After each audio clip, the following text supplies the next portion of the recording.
startup and a small businessman. They all have practical money-making and job-creating ideas to create new businesses and help make a better community. But they need money or a loan to fund and build their ideas. How can they raise the money to create this business, and what is the roadmap?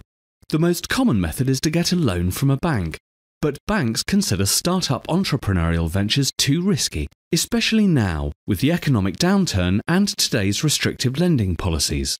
Then the answer is usually a big no. Clearly, this way there is very little new business development, innovation or growth. Just think of business and the world without the Bills, Steves and the Warrens. Currently, an entrepreneur needs a business plan and a loan application, then a drive to the bank to meet with the loan officers in the hope of getting a loan. But not anymore. Through the internet, using cloud and social media environments, the entrepreneur can access hundreds or thousands of potential investors through crowdfunding websites. There are several ways to seek crowdfunding. The first is the donation method of crowdfunding. This model has been around for years.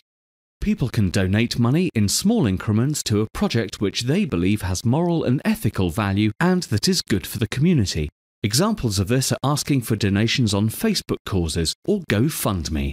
The second is the pre-order method of crowdfunding. Here people make online pledges during a campaign to pre-buy the product for later delivery. A good example of this is Kickstarter. The third is the reward-based method of crowdfunding. This is a variation on the two previous types, where investors get the satisfaction of helping and immediately get a predetermined reward or item of value, but no equity or ownership. A good example of this is Indiegogo.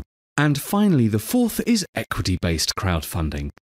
This is the newest model, which will allow large numbers of regular people like you and me to invest small amounts each online to fund early startups, with the expectation to receive dividends or investment appreciation based on profits of the business.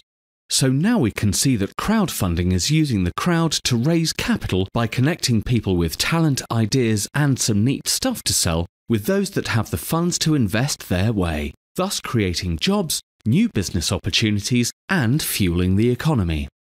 Crowdfunding revenue is projected to top $2.8 billion in 2012 and more than $16.6 billion in 2014.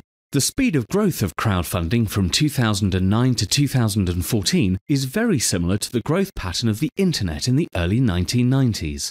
This raises the big question.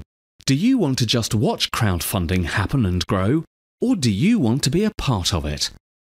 How about leveraging the 2.5 billion internet users who can be potential investors with a projected $300 billion of investment revenue opportunity? Do you know the size and potential of your social capital? Discover how to capitalize on your network and learn to start your successful crowdfunding